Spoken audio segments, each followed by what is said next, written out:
La doctora Angélica Lucchesi, de Porto Alegre, Brasil, formación en medicina en la Universidad Federal de Río Grande del Sur. Tiene una maestría en hepatología por la Universidad de Ciencias de Salud de Porto Alegre. Tiene un doctorado en hepatología también en el Hospital Paul Broussy en Francia. La doctora va a presentar dos temas que están seguidos. El primero de ellos es el trasplante intervivo, experiencia en Brasil. Y el segundo tema, me parece que hubo un cambio aquí, doctora Angélica, ¿verdad? Pero Sim, bueno, vamos por el sim, primero. sim, sim. Trasplante intervivos, experiencia en Brasil. Por favor, Vou aparece compartilhar. los...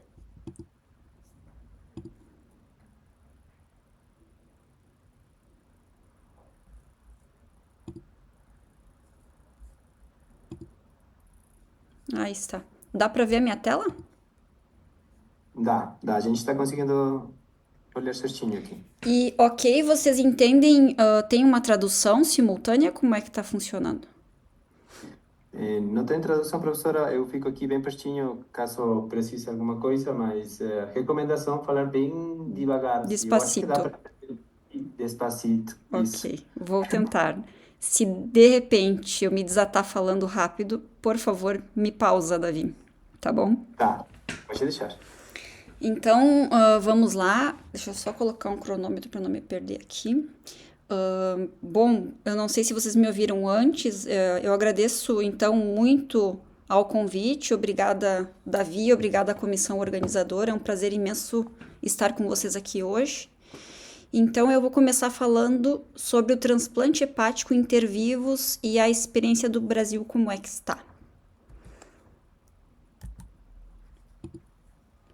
Então, eu começo falando um pouco sobre a história do transplante hepático, que começou em 1967, que foi o ano em que Thomas Stars conseguiu fazer o primeiro transplante hepático em humanos com resultado positivo. A partir de então, foi uma sequência de eventos até que a gente chegasse no primeiro transplante por doador vivo, exatamente 30 anos após o primeiro transplante com doador cadavérico.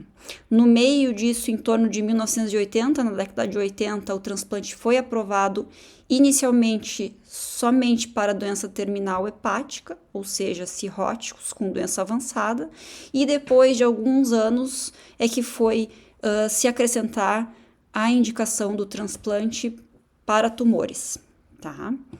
Então, como a principal indicação, a cirrose, a história natural da cirrose começa com uma fase compensada e conforme a evolução da doença entra numa fase de descompensações clínicas, em que se o paciente não for transplantado, ele pode evoluir para óbito em pouco tempo.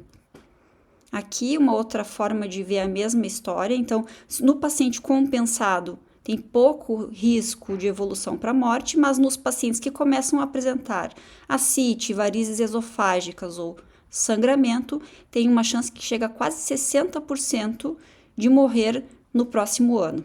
Então, são esses os pacientes que, a princípio, se beneficiariam de um transplante hepático. Então, na história do transplante, foram os primeiros a ter o benefício com essa técnica.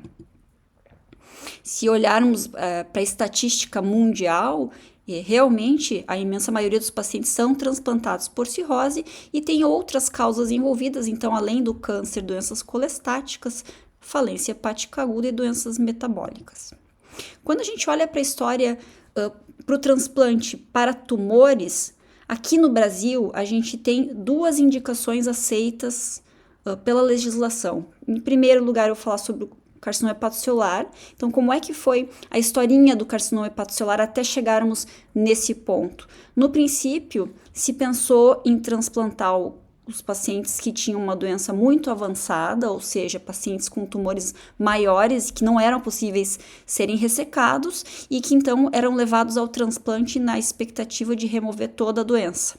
O resultado foi muito ruim no princípio, final da década de 80, início da década de 90, com expectativas de vidas muito baixas. Então, como o pool de órgãos disponíveis para o transplante não é tão grande, se dava a preferência ao transplante somente para aqueles pacientes com doença cirrótica avançada que teriam uma sobrevida maior, ou seja, entre aspas, aproveitariam mais o órgão.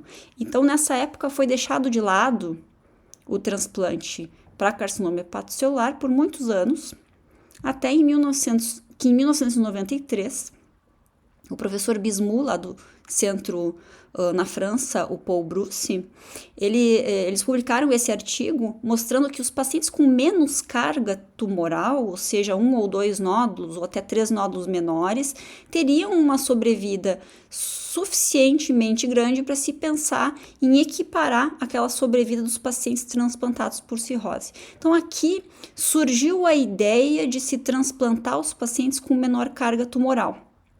O que em 96 se confirmou e se consagrou na literatura médica os critérios chamados critérios de Milão, porque foi o grupo de Milão que provocou essa discussão e produziu esse artigo, que foi produzido pela equipe do professor Massaferro, em que aí o transplante para pacientes com um nódulo único de até 5 centímetros ou 3 nódulos menores do que 3 centímetros apresentavam uma sobrevida global bastante boa. Então, a indicação do transplante aqui foi aceita mundialmente nessa época, acontecendo hoje em dia em muitos centros ainda o transplante com essa indicação. O que não é diferente aqui no Brasil, então, em que o transplante para carcinoma hepatocelular é indicado nos casos, então, dos pacientes dentro dos critérios de Milão, mas a peculiaridade no Brasil é que são considerados hepatocarcinomas somente os pacientes com nódulos maiores do que 2 centímetros. A gente chama dos critérios Milão-Brasil, porque no Brasil tem essa particularidade. Com relação aos tumores neuroendócrinos, eu trago esse artigo que também é publicado pelo grupo do Massaferro, então, mostrando as características do paciente com tumor neuroendócrino que poderiam ser indicados a transplante. Então, são pacientes mais jovens, que tenham ressecado completamente o tumor primário, que as lesões estejam confinadas somente ao fígado e que tenha um tumor com diferenciação de baixo grau ou intermediário, com KI67 de até 20%. E eu deixei em negrito de propósito, porque aqui é que acontece a diferença, diferentes grupos, diferentes números, tá? Então, aqui o grupo do Massaferro tolera até 20% de KI67, enquanto a sociedade europeia tem as mesmas características, ainda tolerando somente uma carga tumoral de até 50% do volume do fígado, assim como o grupo do Massaferro, mas aqui o KI67 com uma diferenciação menor do que 10%. Aqui no Brasil, a gente aceita o KI67 até 20% para fazer o transplante para tumor neuroendócrino. Então, essa é a nossa legislação, eu não vou ler um por um, isso é só para apresentar para vocês como funciona aqui no Brasil. Então, a gente tem as indicações por doenças que levam à cirrose, a doença hepática terminal, e além disso, para tumores, a gente tem o carcinoma hepatocelular e o tumor neuroendócrino, ambos previstos em legislação e ambos aceitos com o doador cadavérico. Então, voltando para o nosso gráfico, a gente tem, para disputar o pool de fígados com doador cadavérico, todas essas indicações que a gente já mencionou, e além disso, a possibilidade de estendermos os critérios. Eu não vou entrar no mérito, mas o carcinoma hepatocelular, desde 96, que foi a publicação do Massaferro, vem ampliando, vem se testando em diferentes grupos a possibilidade de ampliar os critérios up to 7, ou seja, até 7 centímetros de tamanho, ou levando em consideração também alfa-fetoproteína, e isso faz com que se incluam possivelmente mais pacientes na lista de pacientes a serem transplantados. Assim como se a gente acrescentar os pacientes com metástases de câncer coloretal, que o professor Calil já discutiu com vocês, ou até mesmo os pacientes transplantados por colangiocarcinoma, que daqui a pouco a gente vai conversar um pouco mais sobre isso. Então, tudo isso faz com que a gente aumente o número de pacientes candidatos ao transplante hepático. Qual que é o problema disso? Aqui eu trago um dado dos Estados Unidos, que é o registro basal deles, que eles têm, que em 2019 tinham 13 mil pacientes em lista para transplante de fígado, com a expectativa dos transplantados que chegavam a uma sobrevida de 90% no primeiro ano. Porém, desses 13 mil pacientes, somente 8.200 foram ao transplante durante o ano de 2019.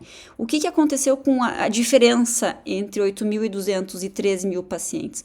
Ou eles foram a óbito, ou eles saíram da lista por estarem muito doentes para transplantar. Então, essa é um gap, é um espaço que a gente tem uma necessidade de órgãos e que faz com que a gente pense na necessidade de outra alternativa.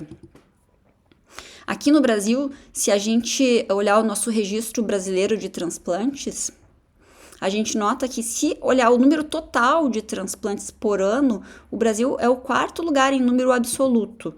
Porém, quando a gente olha em números por milhão de habitantes, a gente está em 30º lugar. Ou seja, tem muitos países menores que estão, por milhão de habitantes, transplantando mais do que o Brasil.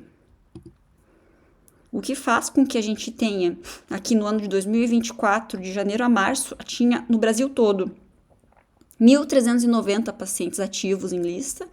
No Rio Grande do Sul, que é o estado onde eu moro, 162 pacientes. E teve uma mortalidade nesse período, então, que ingressaram em lista 953 pacientes nesse período, e desses pacientes do pool, 263 evoluíram a óbito, enquanto aguardavam pelo órgão. E no Rio Grande do Sul, um pouco pior, porque ingressaram na lista 58 pacientes, mas 97 foram a óbito. Então, isso tudo, esses dados nos estimulam a pensar nas alternativas, o que a gente tem de alternativa para poder oferecer o transplante para esses pacientes. Uma delas seria a gente ampliar os nossos doadores para, além daqueles com morte encefálica, incluir doadores por morte cardíaca, que é aquele doador em parada cardíaca. Porém, para isso, é necessário uma organização muito grande, com equipes disponíveis para estarem lá no momento que acontece a morte, rapidamente fazer a remoção do órgão, o que torna aqui no Brasil muito difícil a logística para que isso aconteça. Então, como alternativa nessa situação, a gente tem a possibilidade de fazer o transplante de fígado com um doador vivo. O que é importante a gente tentar responder quando a gente pensa em ampliar a nossa técnica, além do doador cadavérico, incluir a possibilidade do doador vivo? A primeira pergunta que vem à mente é: será que a sobrevida do paciente que foi levado ao transplante com doador cadavérico é no mínimo semelhante àquele que foi levado ao transplante com doador vivo? Então, essa pergunta já foi feita e respondida, e nós temos aqui de 2002 a 2012, ou seja, 10 anos de avaliação, apenas 4% dos transplantes foi feito com um doador vivo, e houve não só equiparação, como uma melhor sobrevida no grupo que foi a transplante com um doador vivo.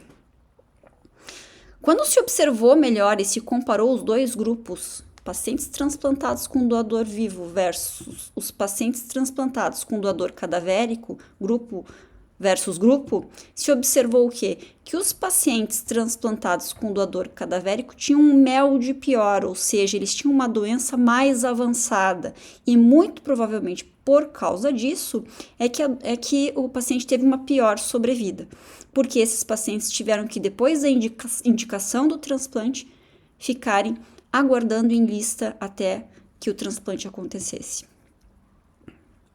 Esse aqui é um outro estudo, fazendo mais ou menos a mesma pergunta, só que aqui foi uma revisão sistemática e meta-análise. Então, quando se comparou doador vivo versus cadavérico em sobrevida, isso para carcinoma hepatocelular, tá? Sobrevida versus doença, sobrevida livre de doença, ambos tiveram resultados semelhantes. A partir do transplante, a sobrevida é semelhante. Porém, a partir da indicação do transplante, ou seja, análise por intention to treat, a sobrevida favorece o paciente transplantado com doador vivo. justamente porque a gente encurta aquele período de espera, que às vezes é de 6 meses ou mais, para imediato. E aí, imediato é o tempo de fazer a avaliação do doador e ter toda aquela conversa necessária antes, e aí você pode transplantar. E isso melhora a sobrevida dos pacientes, aparentemente. Aqui no Brasil foi feito um estudo também semelhante, em que se observou em 11 anos a sobrevida dos pacientes transplantados com doador vivo versus falecido, tendo uma sobrevida semelhante entre os dois grupos. Ou seja, se formos pensar que o transplante hepático com um doador vivo é uma alternativa viável, aí sim nós temos uma sobrevida semelhante e é aceitável se propor esse tipo de opção terapêutica. Então, o que seria o transplante com o doador vivo? Quando a gente fala do transplante com doador vivo adulto, a gente fala em lobo direito, em geral. E quando a gente fala no pediátrico, é o lobo esquerdo ou o segmento lateral esquerdo. Qual é o objetivo da avaliação? Porque a avaliação desse doador tem que ser muito detalhada. Então, em primeiro lugar, o objetivo é que se obtenha um enxerto adequado, com segurança, e que não vá se transmitir nenhuma doença do doador para o receptor. E também é muito importante, e isso às vezes não é muito falado, que o doador compreenda bem o processo e que seja capaz de entender as consequências psicológicas de uma doação de fígado. Eu trouxe para vocês esse recorte de jornal aqui de 2024, em que um homem na China foi submetido à extração forçada de fígado e pulmão numa prisão. Tá? Por que eu trouxe isso? Justamente para trazer a discussão da necessidade desse doador não se sentir coagido, ou seja, forçado a aceitar ser o doador somente porque se criou uma situação familiar em que ele não tenha como se escapar disso. Tá? Então, tem que ter muita delicadeza no momento de colocar para a família que existe a possibilidade de fazer o transplante entre vivos para que não se criem situações em que um força o outro a fazer algo que não queira. Tá? Então, é muito importante ter essa intimidade com a família para poder sentir se há espaço para isso ou não. E também é importante deixar claro que o maior medo de um doador é de morrer. E essa possibilidade existe. Qual é a chance de que um doador possa vir a falecer do processo de doação? Então, de lobo esquerdo a chance é de 0,1% e de lobo direito a chance é 0,5%. Aqui no nosso programa, graças a Deus, nunca tivemos nenhum óbito e a gente se preocupa muito em ter esse doador, a gente chama aqui no Brasil, ter na mão, tá? O que significa isso? É conhecer todas as possíveis patologias que esse doador tenha, conhecer a anatomia muito bem do doador para que a gente possa diminuir ao máximo o risco que ele possa correr. Todos os doadores são submetidos a uma profilaxia contra a trombose, a profilaxia de úlcera de estresse. Todos vão ficar sendo monitorados para o resto da vida, pelo menos anualmente, com função hepática e plaquetas. Todos no nosso programa tem o meu celular pessoal. Qualquer coisa que acontece com eles, às vezes eles entram em contato. Tá? Então eu fico totalmente disponível justamente porque é um paciente que a gente tem que tratar muito bem e com muito cuidado. Então, quais são os critérios? Qual é o paciente que pode ser um doador de fígado? Tá? Então, ele tem que ter uma idade entre 18 e 50 anos, tá? Por que até 50 anos só? Porque a partir dessa idade, as artérias começam a ficar mais enrijecidas, começa a ter mais calcificação e começa a aumentar a probabilidade desse doador ter uma doença subjacente desconhecida. Então, a gente limita entre 18 e 50 anos para diminuir o risco. A necessidade de uma compatibilidade ABO, que é a necessidade que existe com qualquer transplante de fígado. Necessariamente um IMC baixo, ou seja, o índice de massa corporal tem que ser baixo, o paciente no máximo pode ter um sobrepeso, porque aumenta muito o risco de esteatose caso esse IMC esteja mais alto. Existem grupos que fazem com IMC maior de 30, já vi um grupo que faz com IMC de 31, porém são pacientes que eles biopsiam antes o fígado para ver o grau de esteatose. No nosso serviço a gente não aceita pacientes com IMC maior de 28 do que 28, porque a gente não submete eles à biópsia. Se existe alguma dúvida ou alguma suspeição de esteatose na avaliação pré-operatória, a gente em geral já não aceita como doador. Então, são critérios bastante restritos e rígidos para que a gente evite de ter uma complicação com esse grupo de pacientes. E aí, se o paciente preencher todos esses critérios, tem uma série de exames que a gente faz de avaliação de sorologias virais, busca de alguma doença cardiovascular, diabetes, mas o mais importante, ainda há a necessidade de se fazer a volumetria adequada. Então, além de todas as características clínicas favoráveis, há necessidade de se fazer uma avaliação da tomografia desse doador para que se possa calcular o volume estimado de fígado que vai ser doado e o volume que vai sobrar para o doador, para que ambos fiquem bem com a quantidade de fígado que vão ficar. Então, qual é a quantidade esperada? O doador tem que ficar com pelo menos 30 a 35% de futuro remanescente hepático. No nosso serviço, a gente tenta manter acima de 40% essa regra. Para quê? Para diminuir a chance de insuficiência hepática pós-operatório.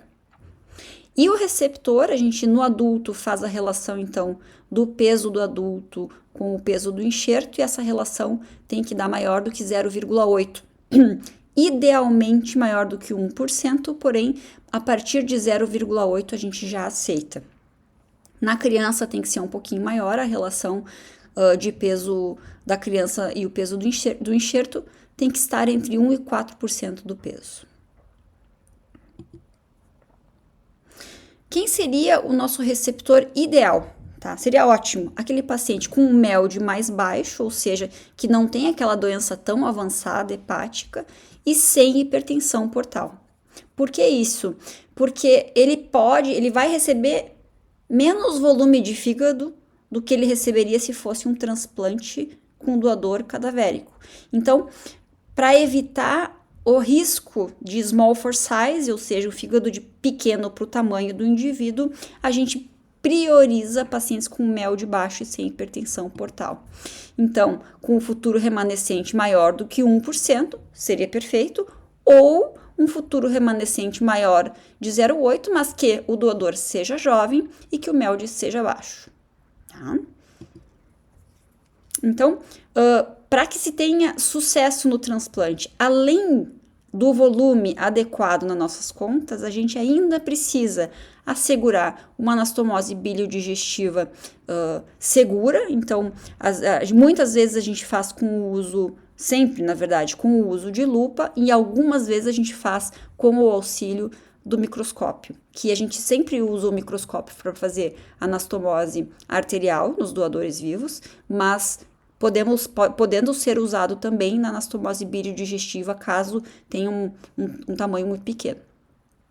É imperativo que tenha um influxo adequado, ou seja, a entrada de sangue no fígado adequado, isso é uma preocupação principalmente com as crianças, para que o enxerto não fique muito grande, e também no fluxo de saída, que isso talvez mais antigamente não fosse tão valorizado como hoje em dia a gente valoriza, e sabendo que aquele fígado que não está bem drenado, ele vai ficar engurgitado e talvez ele não funcione bem. Então precisa a anastomose das veias hepáticas serem bem amplas para que se assegure uma boa vazão de dentro desse fígado. E aí vem a grande pergunta, né, que é uma discussão, já que não sei se na nossa plateia tem alguém que não seja cirurgião, mas de qualquer forma, o fígado, o lobo direito e esquerdo é dividido pela veia hepática média, né? Então, se eu vou fazer uma hepatectomia direita, que nessa outro corte a gente vê aqui ela, ó, se eu for fazer uma hepatectomia direita, a discussão é, o que eu faço com a veia hepática média? Deixo no doador ou levo junto para o receptor? Essa é uma grande questão, porque ela está exatamente na divisa do local onde será partido esse fígado. Então, alguns estudos mostraram que a regeneração do fígado remanescente do doador é prejudicada quando a veia hepática média está ausente, ou seja, foi levada junto com o enxerto. E temos muitos estudos mostrando excelentes resultados nos receptores com taxas de complicações baixas quando a veia não é levada junto, ou seja, a maioria dos grupos mantém, quando se faz uma hepatectomia direita, né, mantém a veia média lá no doador e reconstrói os ramos maiores da veia hepática média, que é V5 e V8, quando eles tiverem mais do que 5 milímetros de diâmetro. Quando a gente fala de lobo esquerdo, é o contrário. A veia hepática média a gente sempre leva junto para o receptor e aí o doador acaba ficando bem somente com a veia hepática direita. Quando a gente faz segmento lateral esquerdo, principalmente é de adulto para crianças, aí vai somente a veia hepática esquerda. Agora eu vou mostrar um exemplo para vocês, então, de um transplante com um doador vivo. Então, a doadora era a irmã da paciente, jovem, 46 anos, sem comorbidades, mesmo tipo sanguíneo que a receptora e um biotipo muito semelhante entre as duas. Quando a gente vai analisar a tomografia, eu vou mostrar para vocês aqui, eu vou deixar andando a fase arterial, aqui a gente vê que a anatomia arterial dela a gente chama de modal, ou seja, era uma artéria que se dividia entre direita e esquerda e que vinha do tronco celíaco normalmente.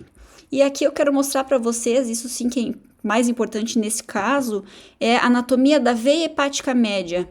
A veia hepática média é essa que eu estou apontando com a mãozinha. E aqui vê-se um ramo do V8, segmento 8, chegando aqui e grande. É um ramo de mais ou menos 8 milímetros tinha essa paciente. E vocês ficarem olhando, o V5 não era tão calibroso. Tá? Então, nessa paciente, a gente foi para o transplante sabendo que a gente iria ter que reconstruir esse ramo, deixaríamos a veia hepática média para a doadora e para a receptora a gente reconstruiu, então, esse ramo que vinha do segmento 8. Todos os pacientes que a gente faz hepatectomia esquerda ou direita, a gente faz colangio-ressonância pré-operatória para um melhor entendimento da árvore biliar.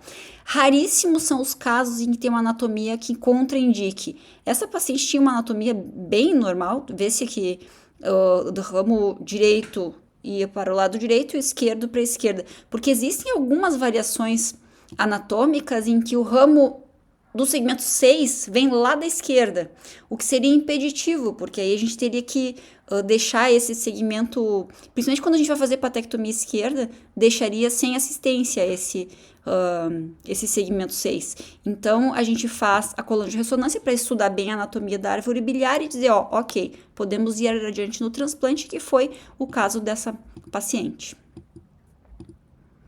Então, aqui, como é que ficou a nossa conta, então? O volume total do fígado da doadora dava o lobo direito para ela em relação ao peso, em relação entre o fígado total. O lobo direito era 55% do total e o lobo esquerdo 45% do total. Lembrem-se que para ir adiante na hepatectomia, a gente quer que sobre para a doadora de 30% a 35%. Então, nesse caso, retirando o lobo direito, sobraria para a doadora 45% de fígado remanescente, o que é super ok, tá?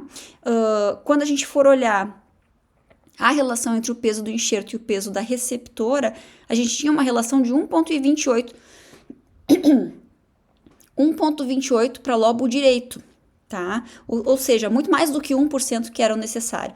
Então, a gente foi com tranquilidade de que, respeitando esse limite da veia hepática média, a gente teria um volume de fígado suficiente para a doadora, assim como para a receptora. Então, tá aqui essa imagem. Então, isso aqui é a mesa gelada, onde a gente tem que fazer as reconstruções antes de levar o fígado para a receptora. Vejam aqui mais de perto, então, esse é um enxerto alongando a veia porta, tá? E esse aqui em cima é o enxerto entre a veia do V8 e a veia hepática direita. Tá? Então a gente fez essa reconstrução na mesa gelada e depois aí o implante desse fígado com a reconstrução bem cheia, o que deixou essa drenagem desse fígado muito satisfatória. Essa é a nossa equipe de transplante hepático, eu trabalho no mesmo hospital e na mesma equipe que o professor Calil, então há necessidade de uma grande equipe para que se possa promover o transplante entre vivos, porque há necessidade de 2 salas em paralelo funcionantes ao mesmo tempo, né? A gente começa sempre com o doador, se tá tudo bem, a gente passa em sala o receptor e as 2 equipes vão trabalhando ao mesmo tempo. Às vezes eu sou a equipe do doador, então às vezes a gente fica pronto, com tudo seccionado, mas não tira o fígado até que a equipe do receptor me dá o ok e me diz, olha, a gente tá pronto aqui também. Para quê? Para que a gente não fique com esse fígado muito tempo, com isquemia fria. Então a gente termina um e leva imediatamente para a sala ao lado, e aí a gente consegue resultados muito bons. É isso, gente, que eu tinha para falar então sobre o transplante.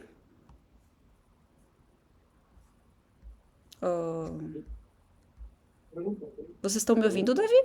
Sim, professora. A gente fica meio sozinho, né? Nessa coisa do... Deixa eu fechar aqui.